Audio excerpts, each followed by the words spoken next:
I'm very happy to welcome Professor Mustafa Aksakal to take us a little bit farther now in setting the stage for our week of discussions on the long 19th century. So Professor Aksakal, if you want to share screen, you should be free to do so.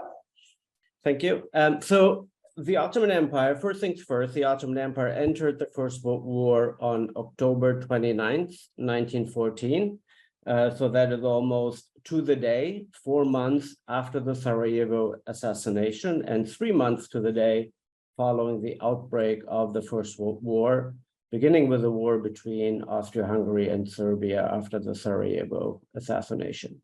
So by October 1914, Russia had come in on the war on Serbia's side, bringing in its allies, Britain and France, and Germany had come in on Austria-Hungary's side.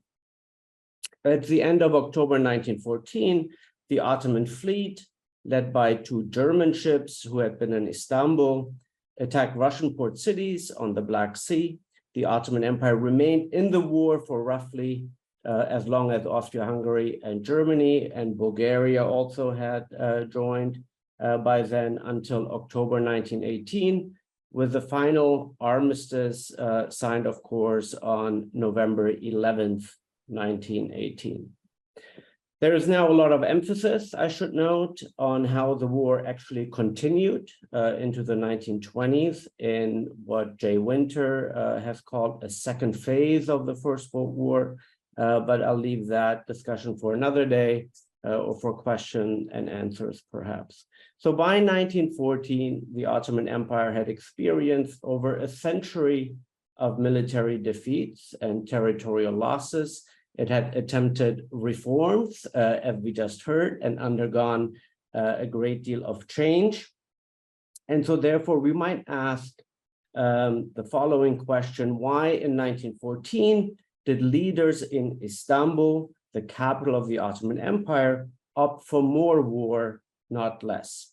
And I will try to explain that in 4 different contexts today. So if we could go to the next slide, please.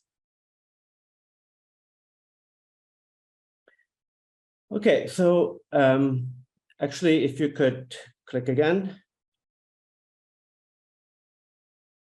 Thank you. Why don't we go ahead and if you could do 3 more clicks. Thank you. So these are the 4 contexts that I'll be speaking about today. For the Ottoman experience of the First World War, I want to portray this or depict this or approach this for us today by looking at the convergence of 4 particular contexts, and those are the contexts as I've labeled them that you have on the slide. The first context I will call World War II, and by this I'm referring to what is often described as a new imperialism, expansion, and conquest in the 19th century. This new imperialism involved primarily the powers of Western Europe, frequently called the Great Powers of Europe, but also included other European powers such as Belgium, the Netherlands, and Spain. And further afield, we can also add the United States and its expansion across North America and also Japan. Okay, next slide, please. So here you see the expansion of British expansion and control across South Asia in the 19th century. Next slide, please. The division of China into spheres of influence, again, among the great powers of Europe, so-called, and then Japan and Russia. Next, please. Of course, the scramble for Africa, the colonization of Africa in the 19th century. Next, please. American expansion into the American West across North America. Next, please. The expansion of Russia in Asia, also into Central Asia, pressing up against British-controlled South Asia, and also into the Caucasus, putting pressure on borders with the Ottoman Empire and also with Iran at this time. Next, please. And then here you have a more detailed map of Russian expansion into the Caucasus region. So the second directly related context stems from the Ottomans' own particular confrontation with this new type of global imperial colonial state expansion that we see throughout the long 19th century.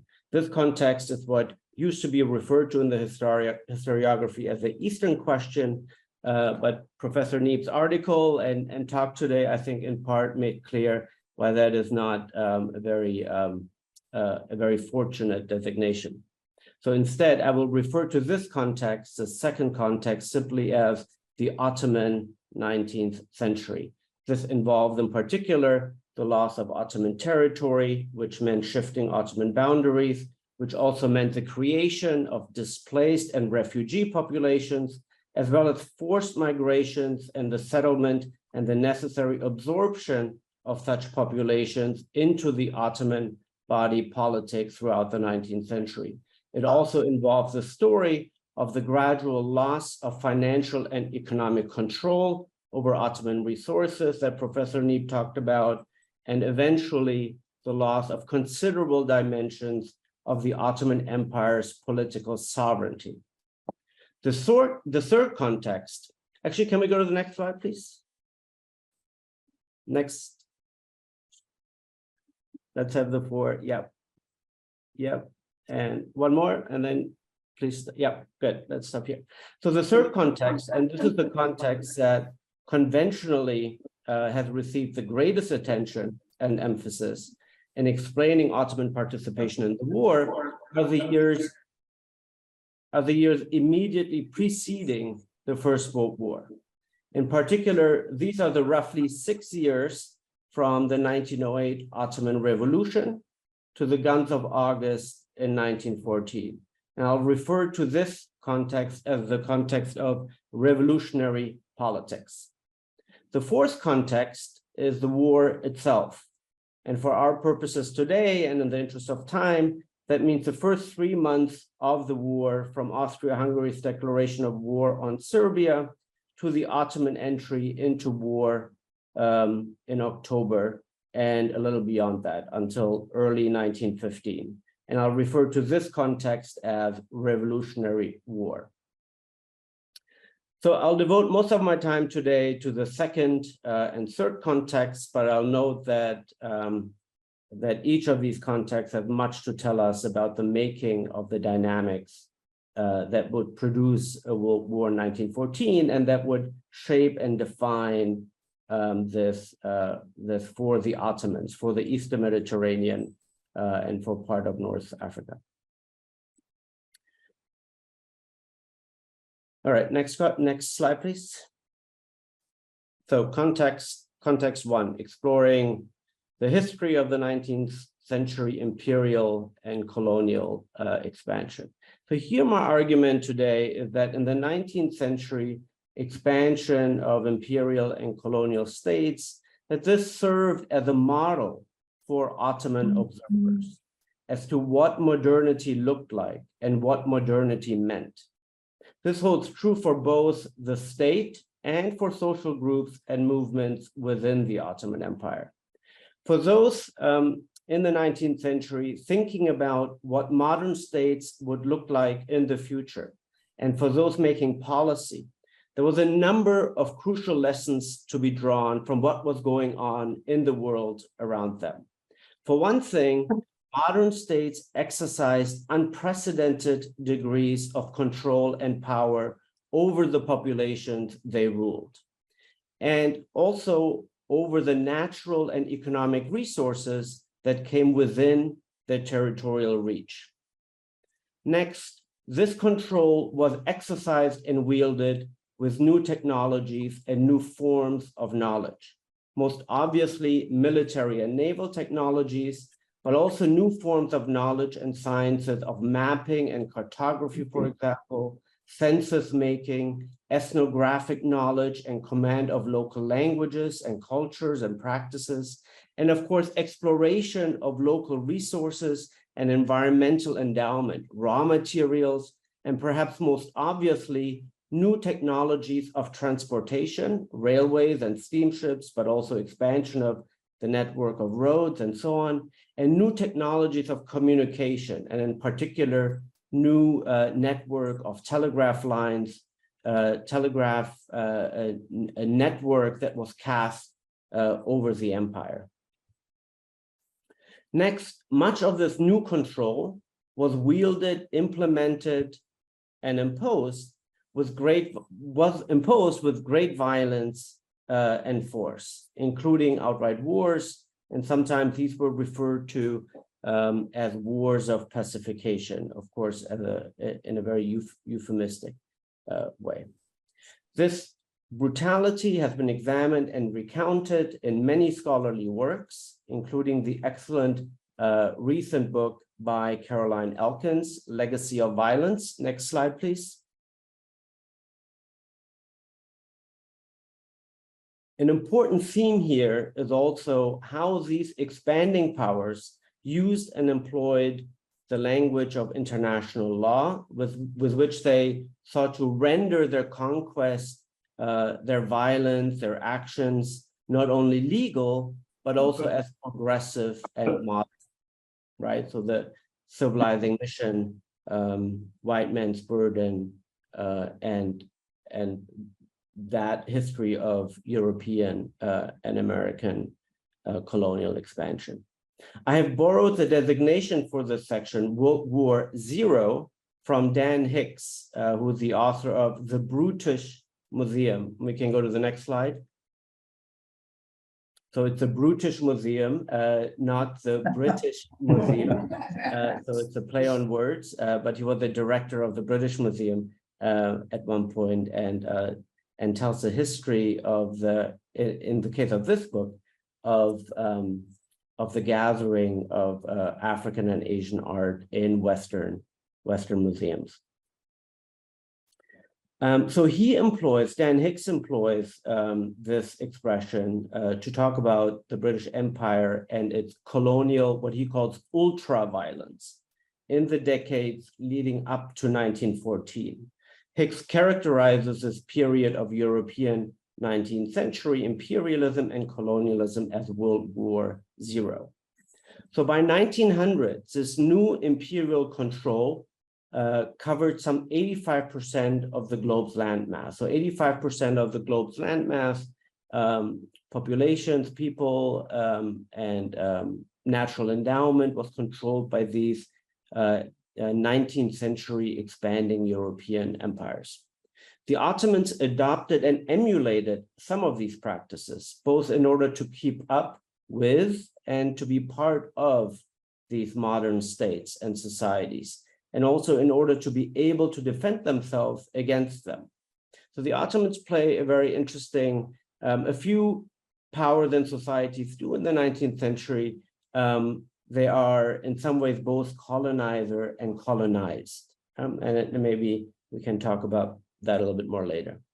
This context, in other words, provided examples of states and societies in this new incredibly dynamic world of rapid change and transformation, driven by new technologies and sciences, new forms of knowledge and ideologies, and new visions of what states, societies, and humanity might look like in the future. It was also very clearly a world of rulers and ruled, of powerful states and weak states, right? We talk about the so-called great powers. As we shall see, by 1913, Ottoman observers had drawn certain lessons from this 19th century context that would be key in understanding their choices in 1914 and how the First World War was waged in the Ottoman Empire at that time. Next slide, please. In 1913, one newspaper, so this is right in the aftermath of the Second Balkan War, right? The Balkan Wars of 1912, 1913. In the aftermath of these Balkan Wars, one Ottoman newspaper declared, we must now fully realize that our honor and our people's integrity cannot be preserved by those old books of international law, but only by war. So the Ottomans by 1913, 1914, or the generation that was at the helm of the Ottoman state by 1913, had decided that diplomacy, that negotiating with European imperialism was a rigged game, that only power, only muscle could really matter, and not diplomatic negotiations. And this posture and perception would have certain implications for the more immediate short-term decisions that would be made a year later in the summer of 1914. Okay, so I'm shifting now to context 2, the Ottomans' own encounter and experience with expanding imperial and colonial powers. This encounter resulted, I think, is there a next slide? Yeah. This encounter resulted in the Ottomans' attempt to expand their own power and establish their control over Ottoman territories, populations, and resources. Early in the 19th century, like most states around the world, the Ottoman state, with its capital in Istanbul, hardly exercised direct full control over all its territories and subject. And that's something Professor Neep referred to when talking about al-Iraq in the 19th century.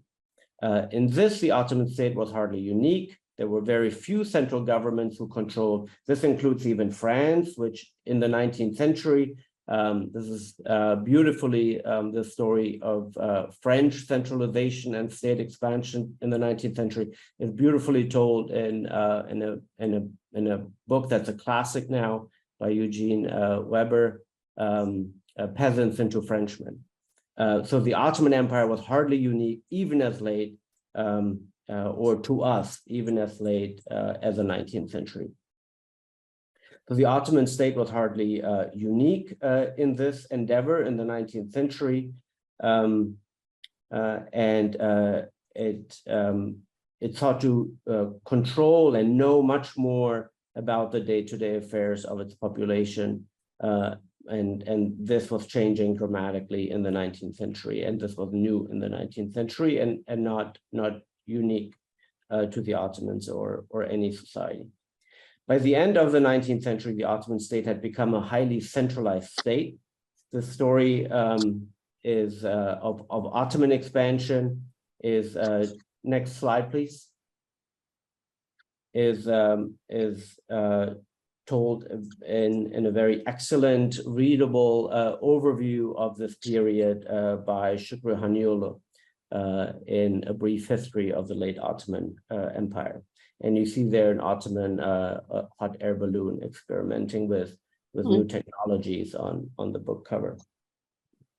So over the course of the 19th century, the Ottoman Empire transformed from a relatively decentralized power in the late 18th century to a centralized, or maybe we should say to a centralizing power, because that wasn't a process that was completed even by 1914 and arguably continues today, but perhaps that could be said for any state and society.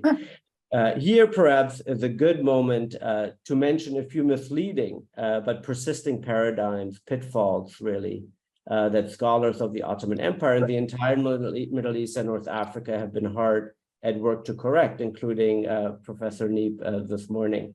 And he's really made an important contribution in that article for the field. So these are pitfalls that I hope my own students at Georgetown learn to recognize and to avoid. But I'm often actually struck by how entrenched some of these views are and how difficult some of these are to unlearn, even among our Georgetown students. The first of these is perhaps the idea of the Ottoman Empire as a failed or failing state within the 19th century international system. This is the image of the Ottoman Empire, and I saw this in the chat. This is the image of the Ottoman Empire as the sick man of Europe, or as a declining or a failed state or even a rogue state.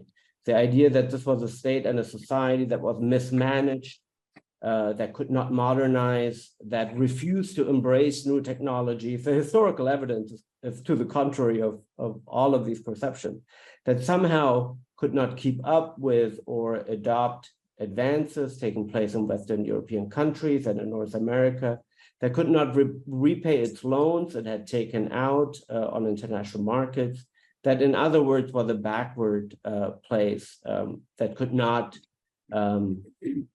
move with modernity. Next slide, please.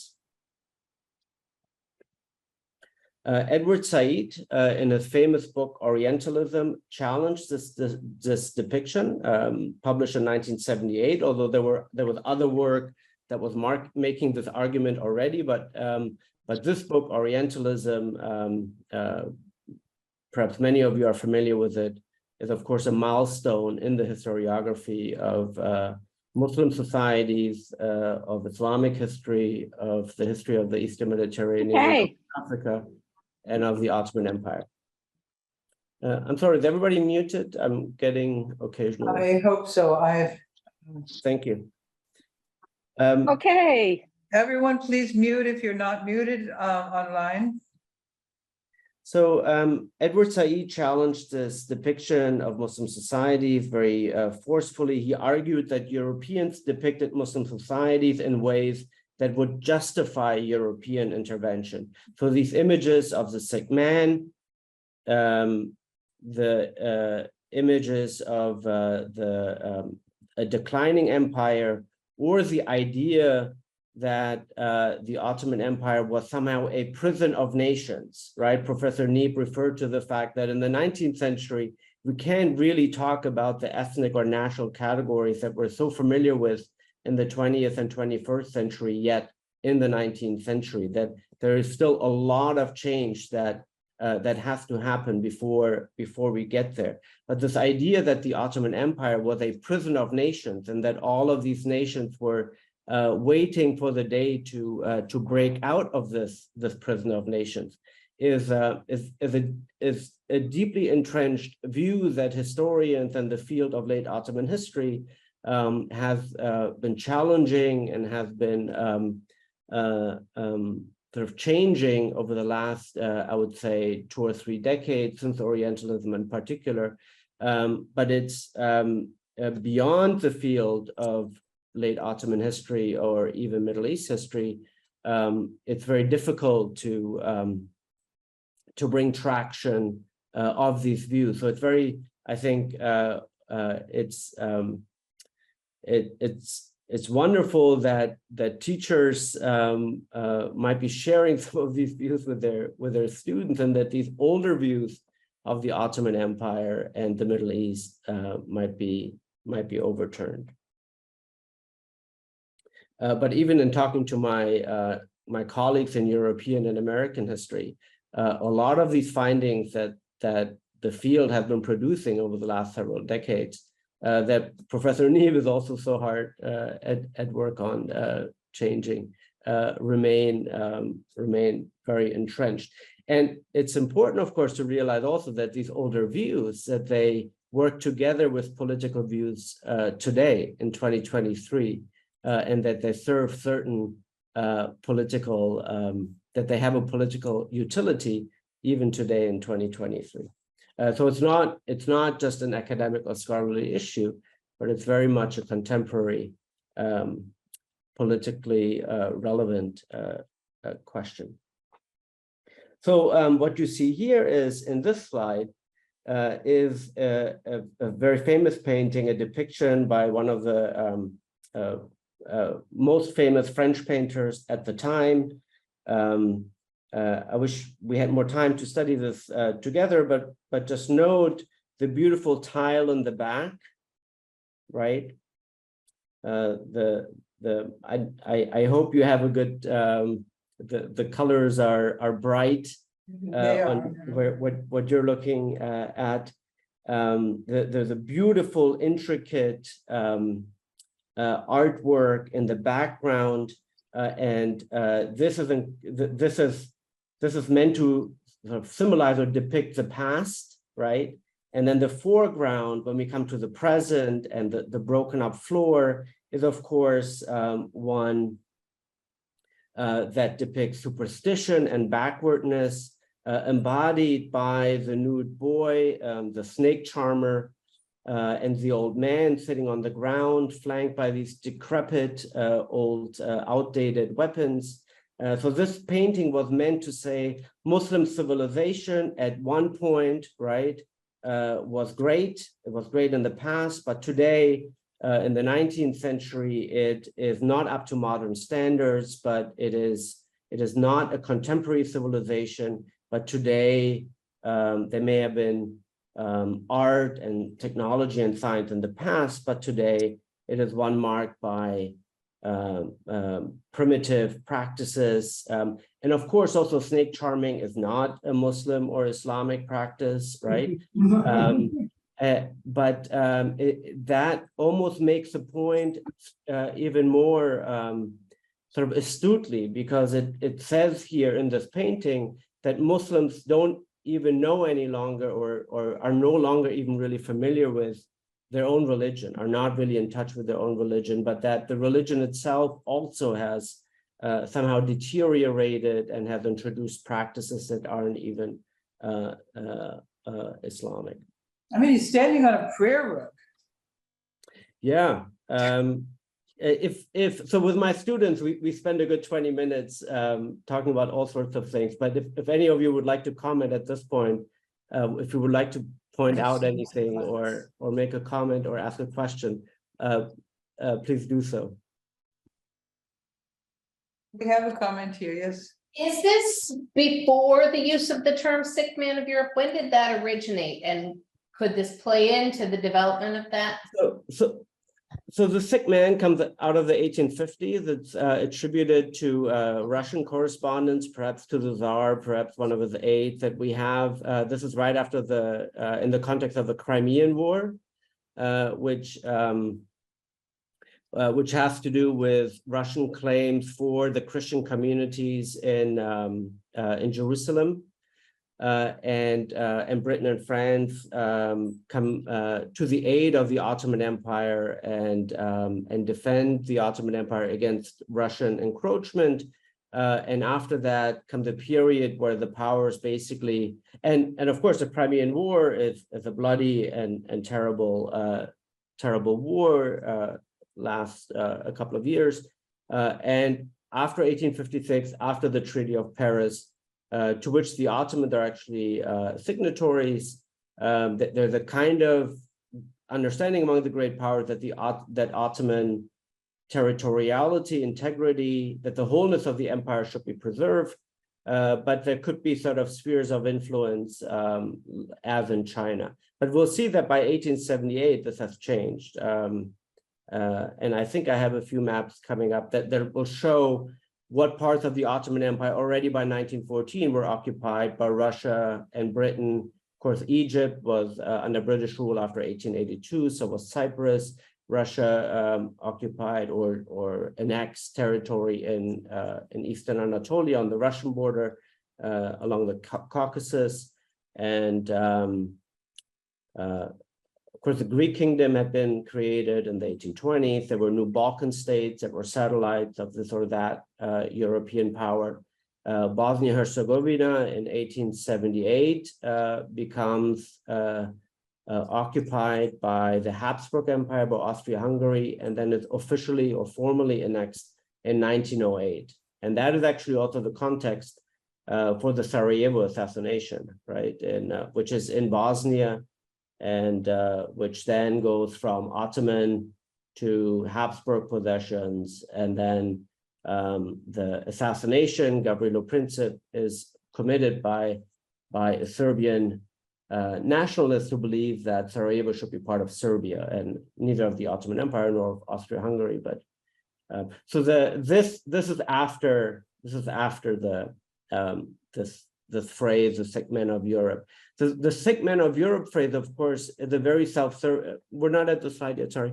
Oh, It's of sorry, course a very self-serving the depiction of a declining empire that cannot govern itself is, of course, a very self-serving European depiction, right? If Africans, if Ottomans, if Asians cannot govern themselves, then somebody else needs to govern them and bring them modernity and civilization and technology, right? So it very much serves a European imperialist vision of non-Western societies. And that's really what Edward Said very compellingly argued in Orientalism. Okay, I'm sorry to be going on for this so long. So,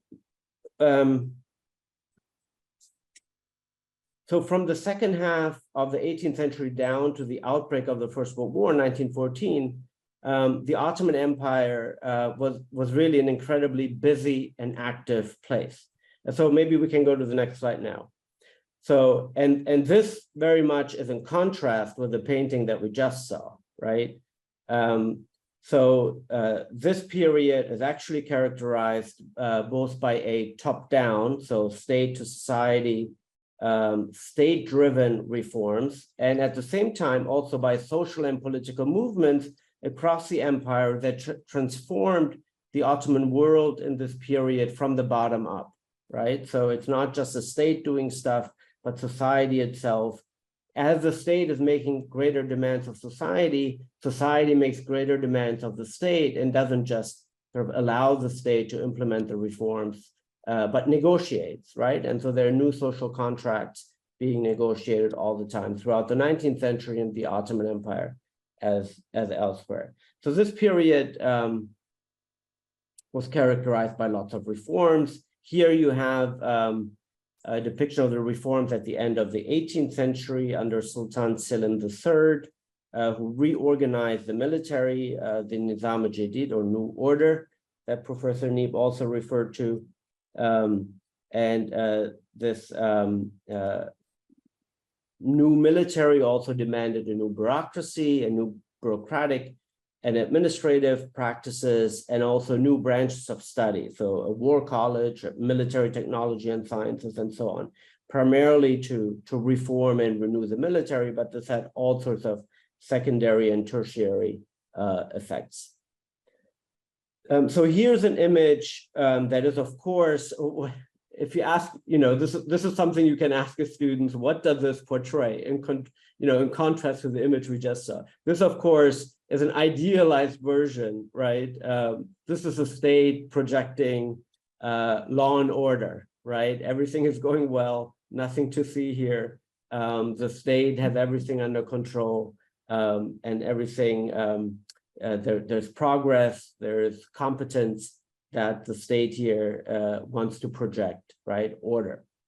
The number of schools and students, roads, municipal town councils rose significantly in this time, both as a result of, as I was saying, of social demand and the state's search for control, but also because the state needed those institutions to reform the military effectively and to modernize also agricultural practices, encourage local companies and local manufacturing to adopt new methods and technologies.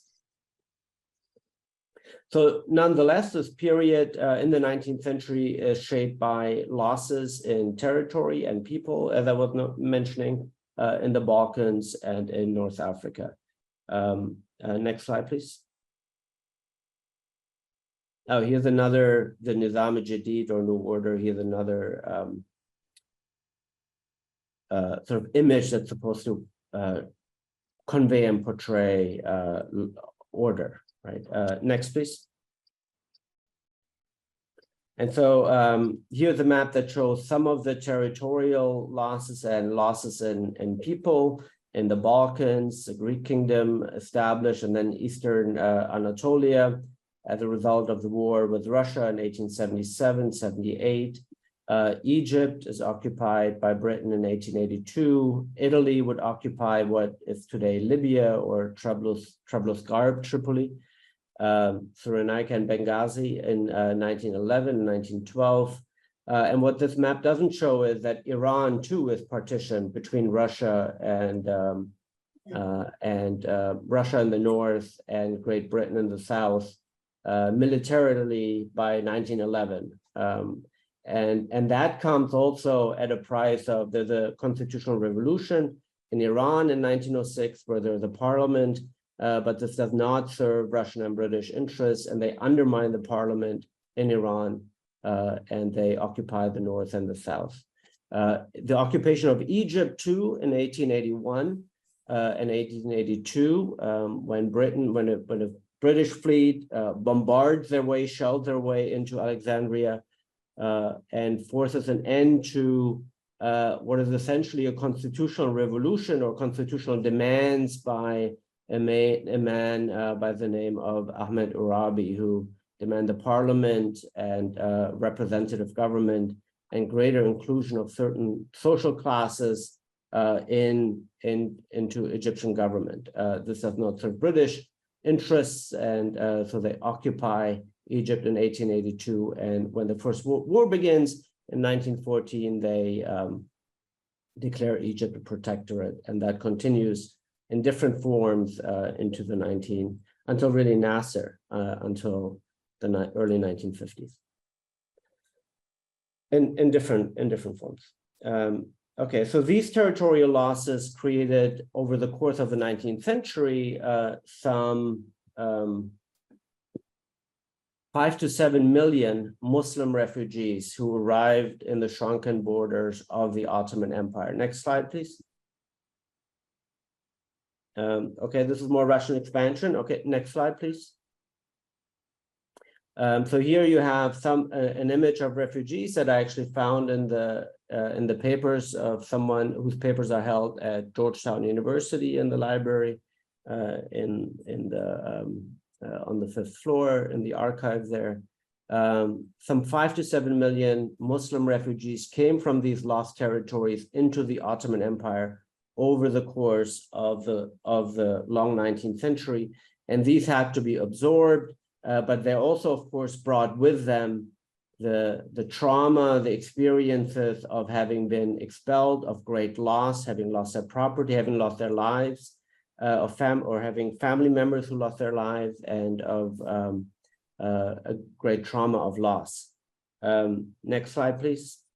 The historian of the Armenian genocide, Uğur Ünger, so The Making of Modern Turkey is a fascinating book from the late 19th century to the early 20th century that talks about the Ottoman state's policies against Armenians during the war, and also against Kurds and other populations. Uğur Ünger says, had some form of justice been delivered to Ottoman Muslims in 1913? He says 1913, but really we can read this as the long 19th century, the stream of Muslim refugees coming into the Ottoman Empire. There might not have been a vindictive young Turk dictatorship that launched the later genocide. The idea of the Ottoman Turkish state as victim granted many a necessary moral certainty that enabled mass murder.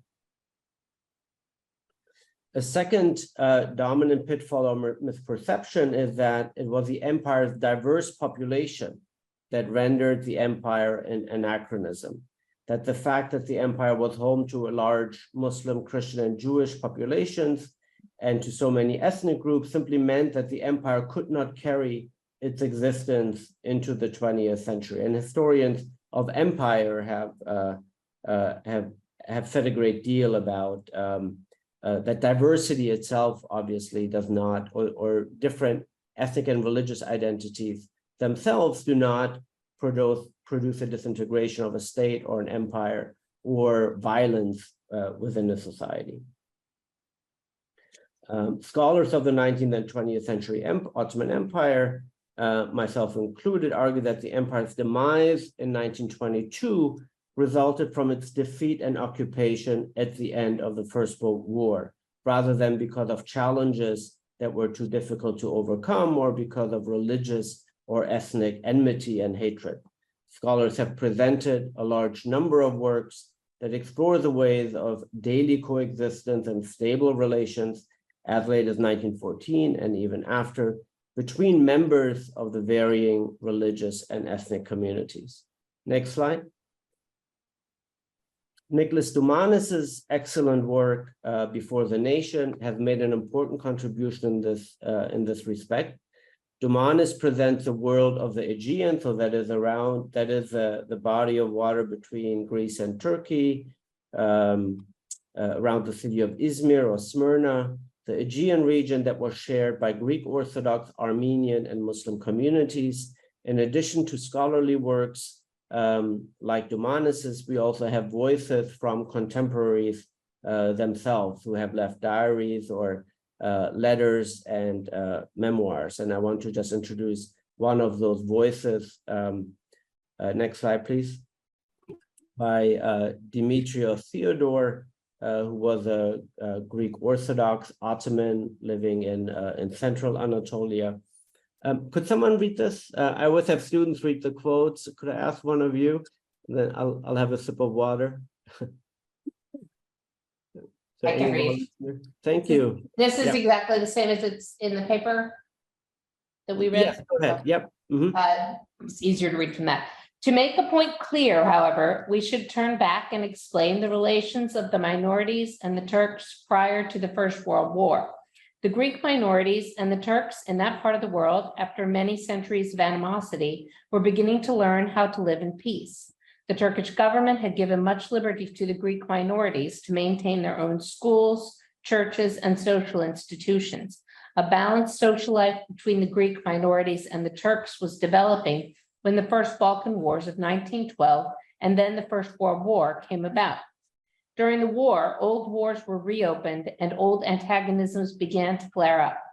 The spirit of friendship and cooperation in a social order where both Greeks and the Turks had found their respective places and were learning to live together in harmony was torpedoed during the first 4 years of war. Great, thank you so much. And of course, this is just one person's view, and it's remembered after the war. And this doesn't mean that this was the experience of everyone. This is one particular view. There are many others like his, but it's important that these views existed and that they are remembered today in terms of what they can teach us about the history and this past. Okay, next slide, please. Okay, context 3, and I'll try to speed up a little bit. I'm sorry. Yeah, we've got about 10 minutes or so. Okay. Or 5. So in July 1908, army units stationed in Macedonia, calling themselves the Ottoman Committee for Union and Progress, rose up and demanded that Sultan Abdulhamid II restore the Ottoman Constitution of 1876. And so there's a new constitution in 1908. Reinstating constitutional rights would mean freedom in 1908, would mean freedom of speech and of the press, the calling for empire-wide elections once again, the reopening of parliament. The COP claimed that they would and could deliver the empire from both the authoritarian rule of Sultan Abdulhamid II on the one hand, and from the international pressures of the great powers on the other. Next slide. So they organized elections and were widely celebrated for bringing freedom, justice, equality, and brotherhood to all Ottomans. Next slide. So Michel Campos's book, Ottoman Brothers, there was a question at the end of Professor Neep's talk about the depiction of the Ottoman Empire in the state. And by the way, this is true in Turkey also, that the Ottoman state was an oppressive state, a declining state, a state that in some ways couldn't get with the program. Here's one example, Ottoman Brothers, that looks at this period after the revolution in Palestine, Muslim, Christians, and Jews, and show the very different kind of moment, a very different kind of history than those later state depictions of the Ottoman state would lead us to think. What Campos says is, in other words, rather than plotting the empire's demise, the pre-war Ottoman public, by and large, was preoccupied with envisioning, claiming, contesting, and implementing what it meant to be an imperial citizen. And this is, of course, what happens in open societies. Next slide, please. So a few more images of just celebrations among a wide range of Ottoman population. Next slide. So this is in Salonika. So this is how orderly supposedly Ottoman elections were, right? Representatives from the various communities, and then in the middle there you have a ballot box, right? Maybe even more orderly than our elections in the United States. This is, of course, again an idealized portrayal of that, right? The real life is always much messier. Next slide. There's another box under the table. Next slide. Stored in this non-stick. And if we had time, we would look at this more closely. This is a postcard, and we would point out the many languages that are represented here, suggesting that the different communities celebrated the 1908 revolution and the opening of parliament and elections together, and that this was a kind of Ottoman spring 6 years before the outbreak of the First World War. Next slide.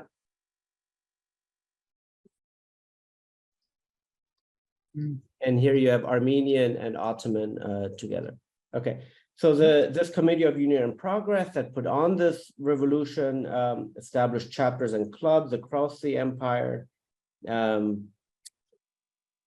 And so there, for the first time in 30 years, there are empire-wide elections, and in 1908, Muslims, Christians, and Jews come to Istanbul, and they set up a parliament, and they pass laws together, they debate together, they debate the future together, and they're not planning on getting out of the empire, but as Campos was saying, they're plotting their future, not how to leave the empire. Once the Committee of Union and Progress, once they lose control over parliament, they reverse some of these freedoms. They're on their way out. And my closing argument then is that the First World War was a way for the regime that was in power in 1914 to hold on to power and to stay in power. But actually, I want to say one more thing. Next slide. Sorry. Next slide. Yeah, no, we'll skip this one. Okay. So this is a very important slide here. And this is about the Ottomans actually in 1914, when the war breaks out, tried to join the side of the Entente, right, of Britain, France, and Russia. If the Ottomans had remained neutral or joined the side of Britain, France, and Russia, then actually the course of the history in the 20th century in the modern Middle East and in North Africa would have been very, very different.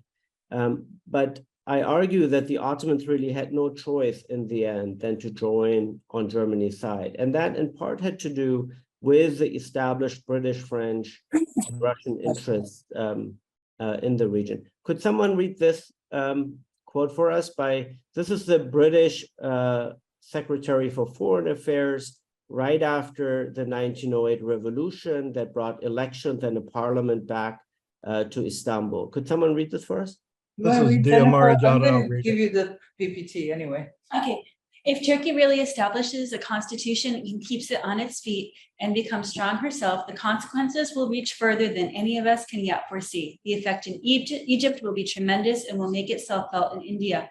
Hitherto, whenever we have Mohammedan subjects, we have been able to tell them that the subjects in the countries ruled by the head of their religion were under a despotism which was not a benevolent one, while our Mohammedan subjects were under a despotism which was benevolent.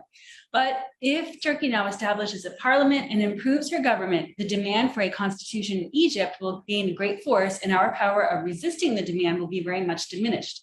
If, when there is a Turkish constitution in good working order and things are going well in Turkey, we are engaged in suppressing by force and shooting a rising in Egypt of people who demand a constitution too, the position will be very awkward. It would never do for us to get into conflict on the subject of Egypt, not with the Turkish government, but the feelings of the Turkish people. Okay, can I just ask you, and I have more things to say, but I know we're out of time. But if you look at this again, what is Gray really saying here? Basically, if the Ottoman Empire is able to establish a constitution and strengthen their own control, that it will mean Britain will lose control in Egypt and even possibly India. And in India and Russia might do so in Central Asia and in the Caucasus, where it rules lots of Muslim population. Then France might face similar challenges in North Africa, where it has colonized Algeria, right? Italy might face the same, and France and Spain might do the same in Morocco.